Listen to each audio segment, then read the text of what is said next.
Hey, everybody. Welcome to How to Be Mesmerizing. It's Tim Shurr. And we have another extraordinary CEO with us. Spencer Sheinin is in the house. Spencer, welcome to the show. Hey, Tim. Thanks so much. Really stoked to be here. Yeah, we're very stoked to have you here. So let me introduce you because you're pretty cool. You're an entrepreneurial accountant, which you don't always hear those two put together. You're also founder and CEO of Shift Financial Insights based in Canada. And your firm provides accounting and financial insights for businesses on the rise. You have over 15 years experience as an entrepreneur, combined with the extensive financial experience as a CPA and investment banker. So you got all kinds of cool information in your head about how to help businesses and entrepreneurs to be more financially successful. So let's jump right in. Amazing. All right. Let's do it. Yeah. So Spencer, you've said that many companies have challenges with their financials, often because the leadership and accounting teams often struggle with poor communication. So tell us about your observations with this. Yeah, that's a super interesting question.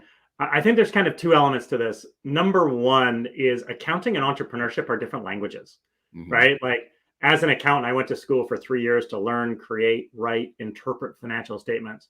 Most entrepreneurs didn't.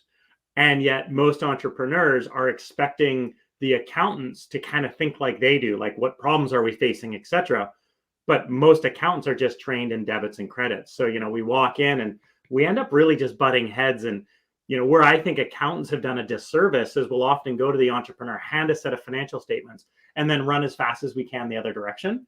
And the entrepreneur's sitting there going like, I've never really understood these. Like, it's letters and numbers that I understand, but in the form and function, I can't. It's truly not a complete solution. So I think that's like one of the core problems. We're just speaking different languages and expecting different results from the other person. That's kind of one. The other thing is, I think on the entrepreneur side, we're expecting the wrong things from accountants often. So, I think about it like building a house, right? Have you ever built a house like with a contractor and stuff? Yeah. Yeah. Okay. So, we all know that your lead point that you spent most of your time talking to was probably the contractor, right? Once the house was designed, they're going to have some skilled sub trades, the plumbers, electricians, carpenters, that type of thing. And then maybe there was one or two laborers, hauling bags of cement, carrying lumber, sweeping up at the end of the day. We all know that, and that's super intuitive. What we often make a mistake, or where entrepreneurs make a mistake, especially small and emerging accountants, companies like 1, 2, 3, 5 million even, is we'll hire a bookkeeper and expect them to run the entire accounting department. Well, that's kind of like hiring a laborer and expecting them to build your entire house. They're part of the picture, but they're not the whole picture. So, and these smaller entrepreneurs can't afford the entire accounting side. They can't afford a bookkeeper, a controller, and a CFO. So, smaller business, again, 2, 3, 4, 5. I've even seen this with $8 and $10 million businesses going, well, my bookkeeper's not telling me that. And it's like, well, yeah, because you're going to your laborer expecting them to do complex plumbing. They probably know a bit of plumbing. They know what a pipe is. They know how to maybe fit pipes here and there, but there's some technical stuff that just is at higher level. So that's kind of the other reason why I think there's a communication problem. And the words that I hear from entrepreneurs all the time is, my accountant never told me that. My accountant never told me that. And so that's where some of the frustration, I think, comes in. Yeah, I've uttered those words before, because even when you have a really good accountant, you want them to be kind of to think like an entrepreneur. Yeah. And to keep finding new ways to grow your money or save your money or create write-offs or, and be, aggressive and always learning and always charging forward. And that's not often the personality that goes with an accountant, unless it's someone special like you. But that makes a lot of sense. So just have fun for a second. Give me like 3 or 4 words to describe accountants. You can't offend me. Go ahead. Oh, well, I have friends that are accountants and they're very cool. So no, but cautious. The typical accountant. They're going to be cautious, right? Conservative, meticulous, right? Very detail oriented. Accounted. Entrepreneurs tend to be more big picture. Right. So then the entrepreneurs are big picture. They're creative. They're risk 100 miles takers, an hour, right? Impulsive. Yeah, then you think about the person, you can't even see my hands, they're so far apart. Like our personality traits, I'm a little bit schizophrenic that way, Our personality traits are risk averse versus risk taking, rule following versus rule breaking. So, we're expecting to be of the same mind, but we're just inherently different people. Yeah. Yeah. Very good. Yeah. Well, that makes a lot of sense that communication would break down if you're not aware of that and you're not actively working to keep the lines of communication open and make sure that you don't have assumptions that are made. I find when I'm working with high performing teams that people make a lot of assumptions that they're on the same page, and then it turns out they're not. And so, like, if you say, get this to me soon, for one person, soon might be in 10 minutes. For someone else, it's in 2 weeks. And so there's a lot of, so. And then take that exact thing with the assumptions is what is a good job in accounting. For an accountant, it might having a perfect set of financials that are error free and on time. Whereas for the entrepreneur, it's going to be like understanding the stories and the messages that are hidden and buried inside the financials so I can make better decisions for the business, so I can drive better results. I don't care about the financials. I care about what they're telling me. And that's kind of the other major gap is, we're busy again. If you've just got either a bookkeeper only, or maybe you've got a CFO, but one that doesn't think entrepreneurial, that's the other conflict. We're just saying different things and looking at different things through different lenses.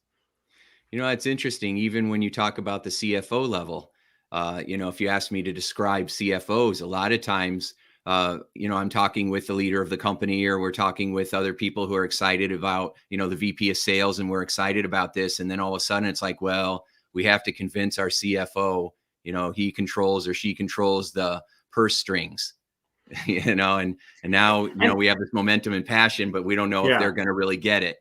And I do like the CFO having the role of skeptic. A good CFO should challenge those plans, because entrepreneurs, one of the words we didn't say is sometimes a bit crazy. Like we do things impulsively. We have this idea and it's go. And so a strong, when the communication flows and there's the CFO that's like, okay, cool. Let me challenge this a bit. And when you can answer all my questions, now we're all going to be comfortable. It's a good call. Great. That's the sober second thought, not the like, oh, they're just going to say no to everything. There's a fine line there, but I'm actually a huge favor of the skeptic within the organization. Because entrepreneurs make some pretty impulsive decisions, which aren't always the best. Like, let's also recognize that. That is true. That is true. So you're exactly right, Spencer. That's the power of diversity. A lot of times people think that diversity is just different cultures and races, but diversity means anything that's different, right? And you want people who have diverse viewpoints. So you want people who are, impulsive, and you also want people who are cautious. And then, but what you're saying is that you got to make sure that we're communicating, that we're understanding what the numbers and what the financials mean. And you are right. A lot of times entrepreneurs don't really know what it means. They know how much money they've made and how much money they've spent, and that's really about it. And so as you grow and you're making, you tend to serve entrepreneurs who are around that $10 million mark. When you start making more money, up to 10 million. Yeah. Up to 10 million. Yeah. When you start working with people that are becoming more successful, it becomes more challenging. So we just got to understand, and you're going to help us, with some tips today. So I'm excited about that. Hopefully, before we talk, sure. Before we talk about that, you are an active, or as you say, a hyperactive member of Entrepreneurs Organization in Canada. And you are currently their finance director, which sounds impressive. So good job. So, so what have you learned from being a part of that organization? Yeah, I've been part of EO since 2005, and we're creeping on 2022 at this point. So you don't have to be an accountant to do that math. So it's been a long time. And actually, I've moved into the role of the chair for Canada. So I'm what would be considered the senior most volunteer leader in the Canadian region. There's 10 regions around the world. So EO is a global organization. I think we have 15,000 members from 80 some odd countries. And I would say it's probably the best decision I've made in business is joining EO. And really that's a function of being surrounded by like-minded entrepreneurs who are struggling with the same things I am, and having that place to go. Like, mentors are amazing. I'm a big fan of mentors. I'm a big fan of coaches. And there's something different when you're in a room with 8 other entrepreneurs. It's like, hey, I'm struggling with this. And 4 of them are like, yeah, I was there like 2 years ago. And this is what I did to get out of it. And it's really a function of, like, of course, there's learning events and all that stuff's great. But for me, it's the pure connections which really, really change the dynamic and experience of being an entrepreneur. Being an entrepreneur can be super lonely, as you well know. And so connecting, having that direct link where we have that level of trust and level of understanding, we've all been through it. We're in the trenches together. I think that's probably the number one. And then the other for me is being a member leader. You know, I started my journey in the Vancouver chapter, became the president of Vancouver, joined the regional council. Now I'm the chair of the regional council. Is kind of, each of those roles scared me a little. It's one thing to be an entrepreneur and have employees, and, you know, there's lots of challenge and fear around that. But then to have to lead other entrepreneurs who are other volunteers who don't actually have to listen for their paycheck. Like, you can be a bad leader and people still do what you say because you're the boss. Well, that's not true. So it really challenged my own, I had to level up my own leadership skills and my own confidence around, what does it mean to be a leader? What does it mean to be an entrepreneur? And so those are kind of the two things, just the community and then the challenging myself. And literally every role, I'm like, man, am I good enough for this? And have to raise my game to show up and actually do a good job. Yeah. Well said. Well said. So, yeah, Napoleon Hill, who wrote the book Think and Grow Rich, you know, he interviewed back in the day, you know, all the most successful, wealthiest people in the country. And then he wrote his Think and Grow Rich, but he wrote a second book, which hardly anybody knows about. Most people haven't read that. Yeah. And in the second book, he talked about the one thing that all those people had in common, and there was only one. You'd think that maybe, you know, all these captains of industry would have a lot in common, but he said there wasn't anything in particular that they had in common that made them successful, except one thing. They were part of a mastermind group. They were a collection of entrepreneurs who get together, who understand the pressures, who support each other, where you can get ideas from, where people are wanting to help and willing to help. You know, so entrepreneur organization, you know, is a great organization to be a part of if you're an entrepreneur. Yeah. And just, you raised it. You mentioned his second book, but you didn't say the name of the book. Do you remember that offhand? Because I never remember it. No. I think if you Google Napoleon Hill, we'll find it pretty quick. Yeah. But yes, so that's my homework. Think and Grow Rich is such a great foundational book as well, just to like challenge your own thought process. It's a little bit different than, you know, before I went into reading it, I thought it was going to be more tactical, but it's actually quite, if anybody who's listening that hasn't read it, it's obviously worth the read. Yeah. I mean, it's a lot about personal development. Totally. So, yeah. So your first book, you're an author as well. Your first book is entitled Entreprenumbers, which I thought was great, which provides readers with the skills to diagnose their financial information. So can you give us a couple of tips from reading our financials better? Yeah, sure. It's something I'm super passionate about. Obviously, it's kind of my why is to help entrepreneurs through their financial blind spot. So I think about the easiest way to kind of think about the content in the book. There's a section on kind of why we get stuck in the first place, which I'll park for now. But in terms of like the 3 ways out of it, I think it's number 1, using data visualization, charts, graphs, pictures. You know, you will know this for sure, is our brains process images way faster than we process letters and numbers. Our brains, I believe, and I'm not an expert in this, but I think it's something like 90% of the information that goes through our brains is in picture format. So financial statements are letters and numbers, yet we're not. So I'm shocked at how few companies actually use data visualization to create stories using charts. You know, like if you think about, I don't know, what's a simple example? Like a stock chart, right? Like you own your favorite stock and you're trying to track it over time. And like, let's say you enter the day end trading price at the end of it, you just do this religiously in an Excel sheet. And 3 years later, you've got, you know, 1,000 lines of data. Well, if you just look at a chart, you know, we've all seen a stock chart. You look at that, you know, instantly, is the stock going up or going down? You don't have to do anything but glance at it. Same thing with your financial information. If you select the right data to put into data visualized format, Like, and I routinely do this in a case study with it, when I'm doing speaking, is I'll take somebody who will self-rate themselves a 3 or a 4 in terms of financial empowerment. I'll go through a set of financials only using data visualization, not even letting them seeing the financials, and they'll be a 9 or 10 after 15 minutes. It's turning those things into pictures. So that's one, data visualization. Just want to check in if you had any questions on that before I go into number two. It's very clever. You know, our first language is imagery, you know, guided imagery. You know, we see our mother's face and that means food, you know, and so that's, so you're exactly right. Being able to look at a graph and understand what it means, you know, would be incredibly helpful. So that's a good tip. Like, for example, I like on the income statement, you know, for any of the key line items, you've got this year, last year, budget is 3 line items on a chart, month to date, year to date. So each month is an independent. So in those 2 charts with a glance, how am I trending? How am I doing compared to last year? How am I doing to budget?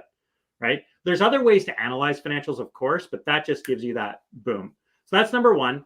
And the thing I always go away with, because there's a bunch of, like, if you go to entreprenumbers.com, there's some samples of a reporting package, lots of examples of data visualization. It's all free download stuff. I always say, don't get hung up on the types of charts. It's not like it has to be a line or it has to be a bar. If you can look at it and just intuitively understand what's going on, that's what you want. So if a line doesn't work for you, you want a bar, do a bar. If you don't like bars and you like pies, do a pie. Whatever kind of chart just makes it simple and intuitive. So that's number one. Number two, and this to me is a real game changer for a lot of entrepreneurs, it's understanding what the key levers of business are, the key levers within financial statements. So it doesn't matter what business you're in, what industry you're in. It doesn't matter how big or small your business is. Every income statement has 5 sections. That's it. Sales, cost of goods, sales minus your cost of goods equals your gross contribution, minus your expenses equals profit. Okay. So no matter how big and complex financials are, it comes down to those 5. And there's only 3 things we can do to actually increase the profit of our business. We can increase our sales through throughput or price. We can decrease our cost of goods or hold those flat while sales grow, so it becomes smaller as a percentage of sales. Or we can decrease our expenses. Those are the only 3 ways we have to increase profit. And so when a lot of entrepreneurs are looking at their financials and they're confused and they're big and they're subschedules and it's multiple pages, it's like, which lever do we need to pull now? Because depending on where your business is in the flow, maybe you're ready for growth. But if your cost of goods are out of whack, it doesn't matter how much you grow because you'll never make money until you get on top of your cost of goods. If your expenses are out of control, we can do that. So the lever, what you need to pull, changes depending on which lever you need to, what lever is out of whack at the time. Mm-hmm. So that's the income statement. Same thing on the balance sheet, a little more complicated, but in terms of actually generating cash for the business, when you pull levers on the income statement, you're improving profit. When you pull levers on the balance sheet, you're improving cash. So we can collect faster, we can pay slower without hurting our suppliers or getting in trouble. We can turn our inventory faster if you have inventory, the silent killer of retail and manufacturing businesses around the world. Capital, your equipment is a lever, although it's a bit slower and harder to pull. And some people will argue debt's a lever. If you want to get in that argument, call me offline. But I say there's 7 levers that you need to focus on as an entrepreneur. Sales, cost of goods, expenses, AR, AP, inventory, and your equipment. If you focus on those 7 things, that's how you're going to drive the most profit or cash in the business, by picking the right one. Wow. Way simpler. Way simpler. Yeah. Which leads to number 3. Oh, okay. And let me do number 3, and then I'll let you jump in because they're so related. It's then selecting the data to review on a monthly basis. How to know which data to select. So we start with the levers. So every lever needs a chart.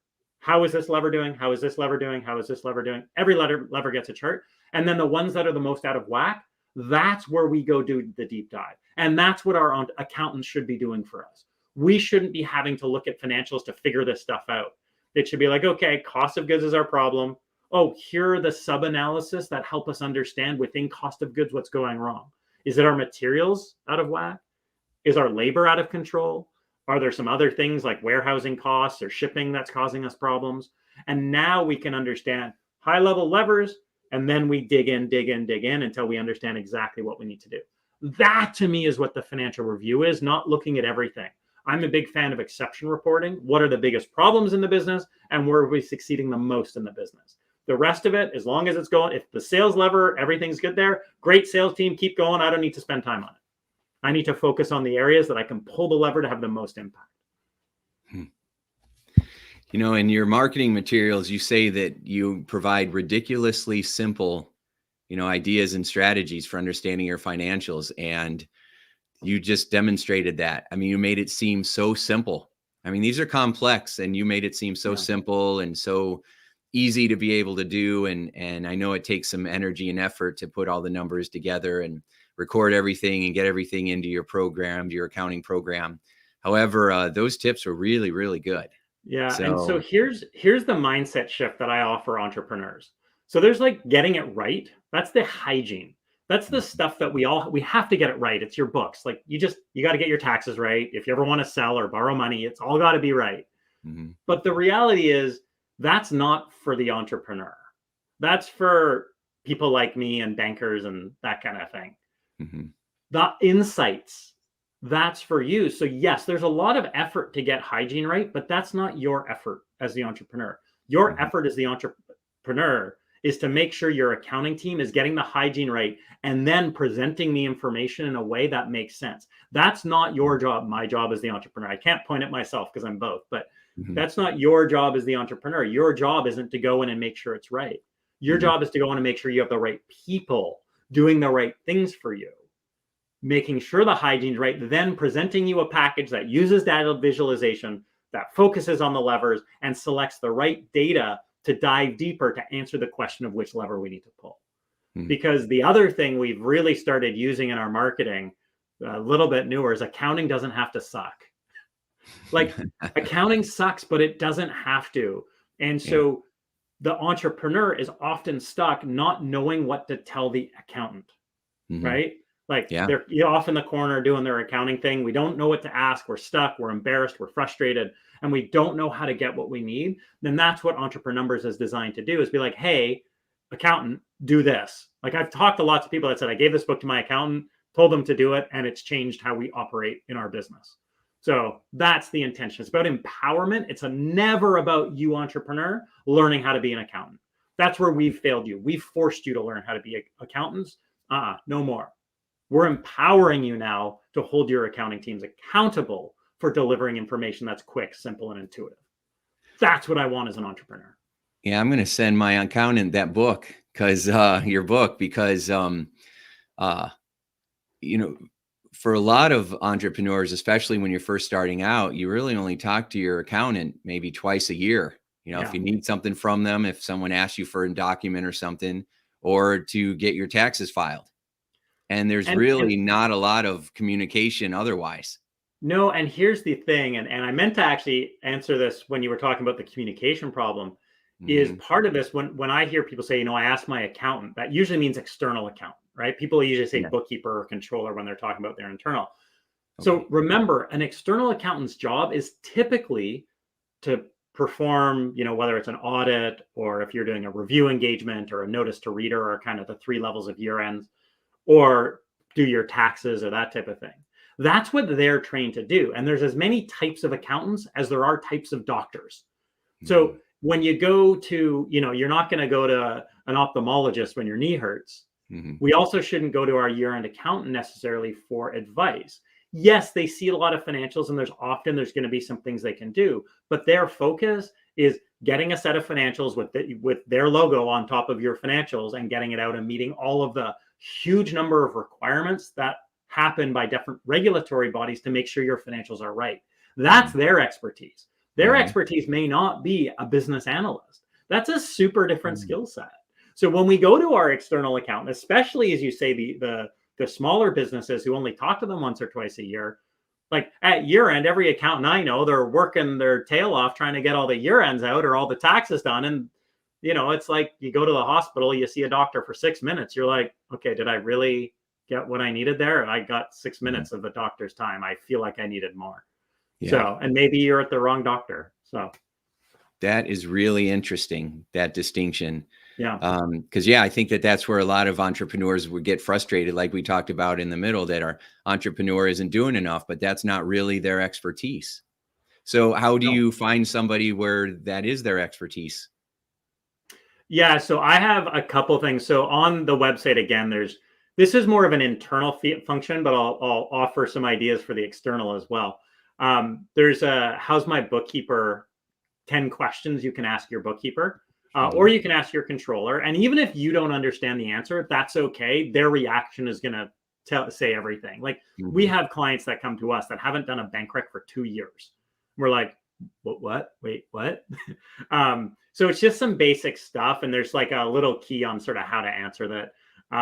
We also actually have a tool called How's My Bookkeeper. If you go to howsmybookkeeper.com, the first time it's a free use. If you're on QuickBooks Online, you can connect and there's a 20 metrics that will auto analyze for you and give you a score on how good your bookkeeper is doing to know, like, that's on the hygiene side. Wow. When it comes to the advice side, what I always suggest is show me an example of a reporting package that you've delivered to somebody else. And if they proudly hand you a set of financial statements saying these are perfect, I say run the other way, because they're thinking like a typical accountant that my job is to get you the hygiene done right. Whereas if you have somebody that's got data visualization, that's being able to point to the levers, that's able to kind of say, here's the analysis that happened because I saw this, this, and this. And as long as you're able to understand it and it's quick, simple, and intuitive, I've got somebody good. But I also wouldn't rely on my external accountant for that. Most external accountants are focused, like I said, getting year ends done, getting taxes done. That's their game. So I would just ask for, like, show me some analysis you did, and they'll have to redact the data and protect any privacy of any financials, of course.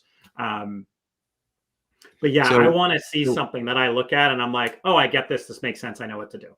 If you don't have that, you're probably dealing with the wrong person. You got to keep looking.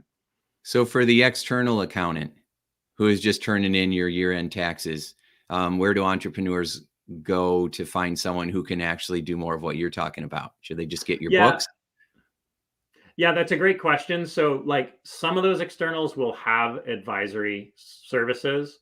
And I think, to me, it's just recognizing that the accounting stack, like when I talked about the construction, I point like this because the house next door was under construction for 3 years.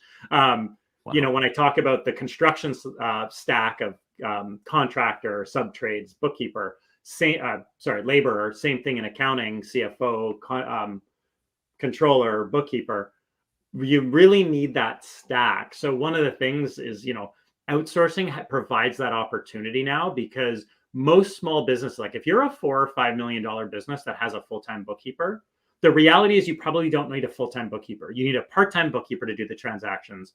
And if you're using technology properly, like that is coming down in terms of what's required for day-to-day stuff. A part-time controller and a little slice of the CFO to do the type of stuff I was talking about. So I think what you need to do is go looking for that solution, some sort of fractional solution, whether it's like an outsourced provider like what we do, or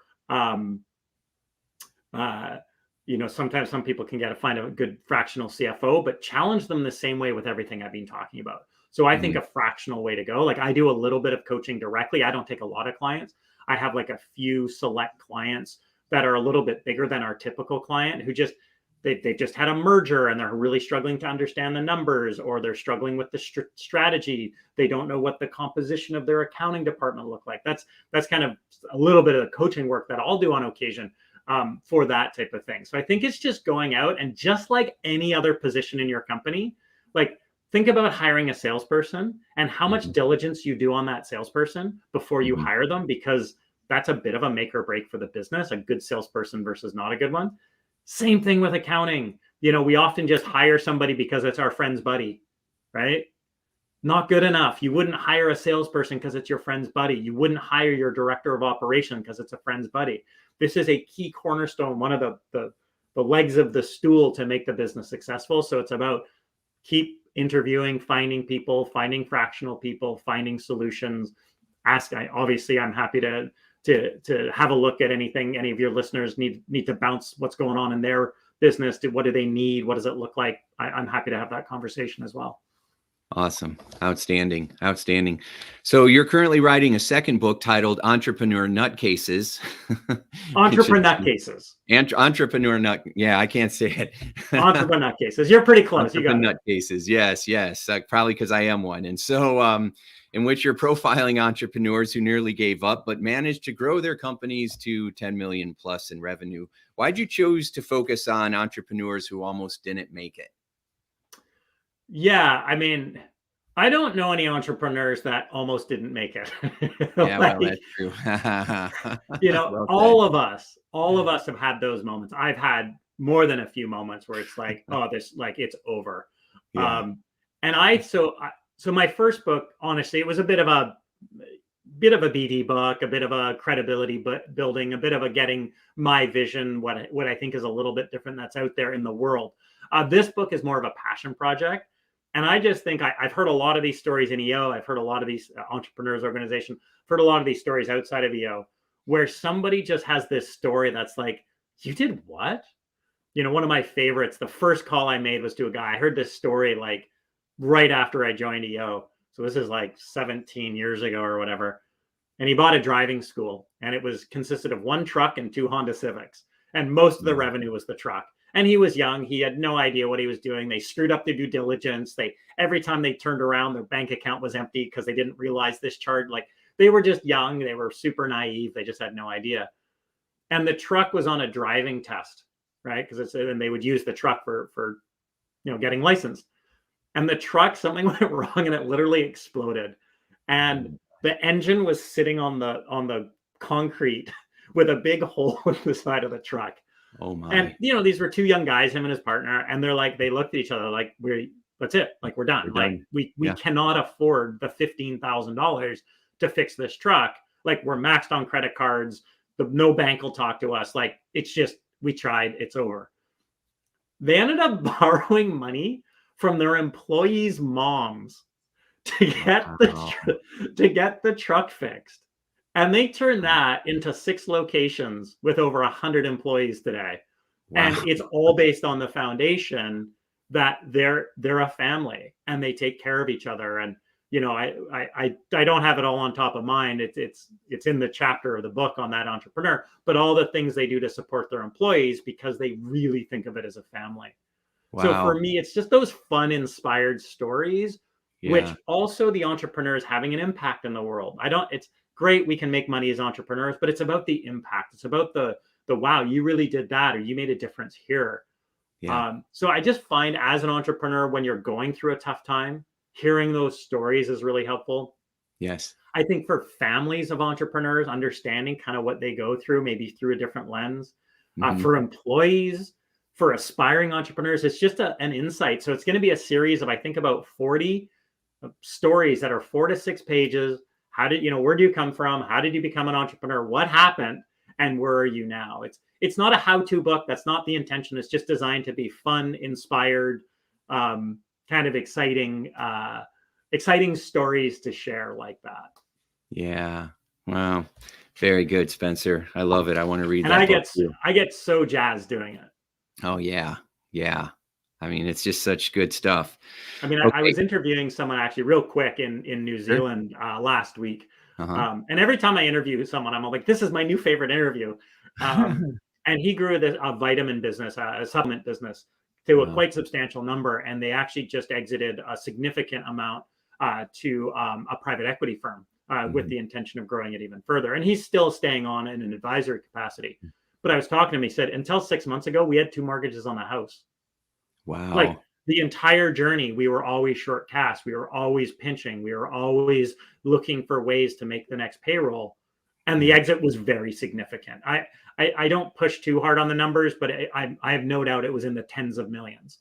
So yet until literally they exited, 2 mortgages on their personal house just to keep the business going. Like, wow. Yeah. Yeah. The amount of uncertainty that you deal with as a leader, but especially as an entrepreneur, the amount of certainty can be crushing. and you just keep trying because you know that you're not really employable.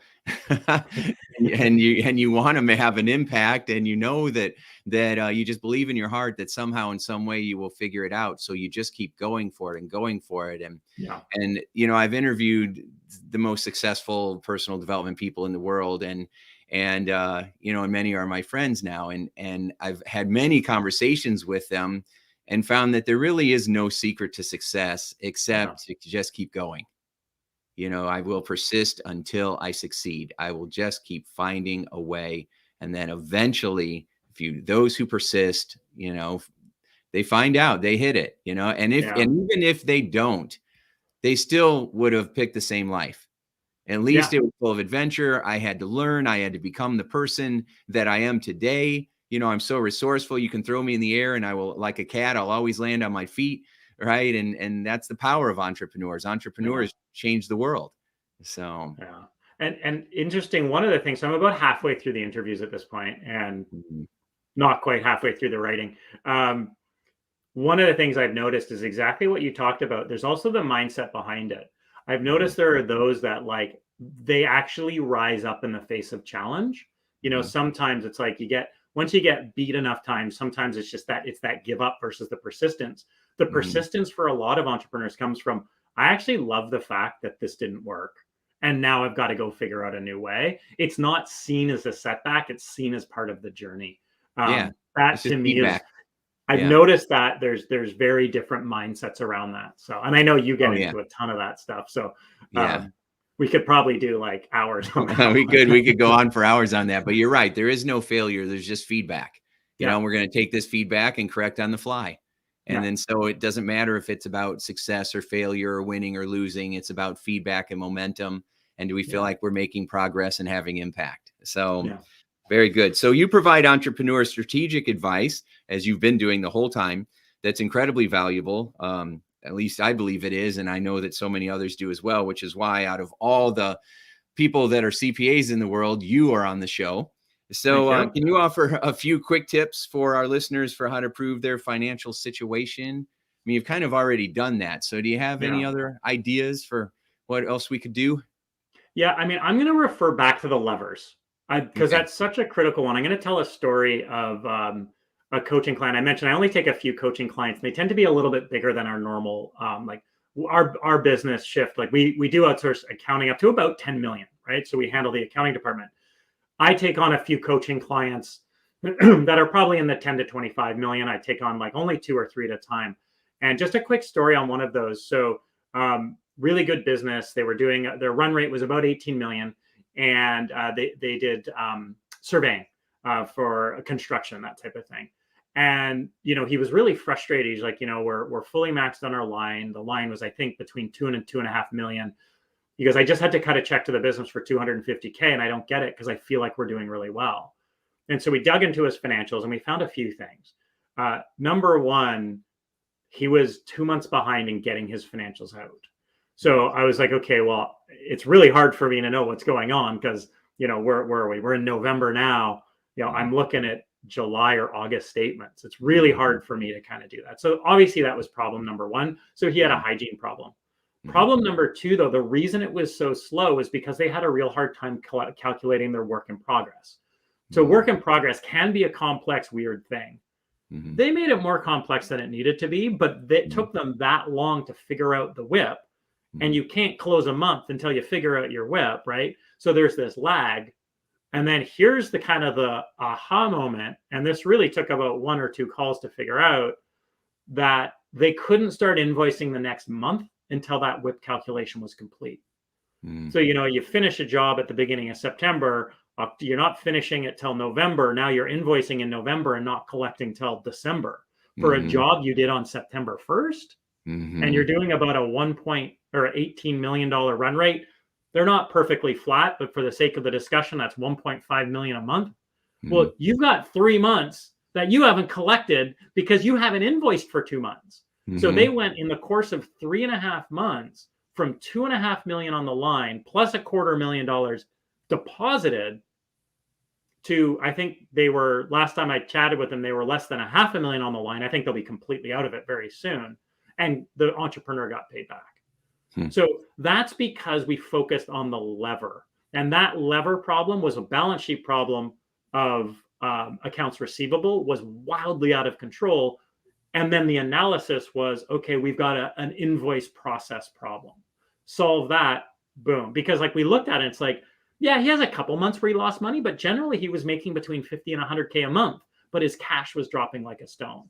So that's like just a reinforcement of the levers. If you understand which lever is the problem, then you can, the strategies around fixing a lever are usually pretty obvious once you know which problem the lever is. Then you can apply pressure. Okay, well, let's just get our invoices out. We actually had to hire a couple of part-time people, I think even one additional full-time people for a period of 2 to 3 months to deal with the backlog. There was a cost associated with that. There was a $10,000 cost associated with bringing our cash better by $2.5 million. Okay.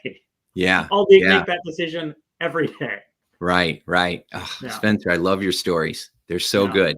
They're so good because they're entertaining and yet they're so valuable because people do. I mean, I do that. I'm not up to date. Sometimes I'll go 6 months before I log in all this stuff. It's terrible. We're going to talk offline. Okay, I know. Get my hygiene in order. So I have some choice words for you, which I'm not going to say on your podcast. Yes. So now, of course, it is different when it is quite different when you're scaling a larger business that has 30, 40, 50, 100 employees. There's cash flow, there's deferred revenue, there's work in progress. Like the more complex the business, the more critical it is to be current. I suspect you're actually more on top of things than you're letting out. Yeah, I've always been an army of between 1 and 5. People my entire 26-year career as an entrepreneur. And so,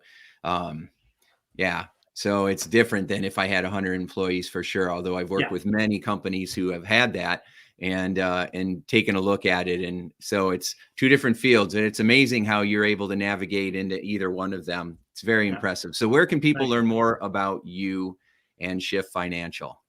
Sure. I mean, the easiest, of course, is shiftfinancial.co, not .com. Somebody's booked that and is holding it for ransom, and I refuse to play that game. Shiftfinancial.co, we are the outsourced accounting department for businesses, up between about 1 and 10 million. There's no hard and fast, but that just generally feels right.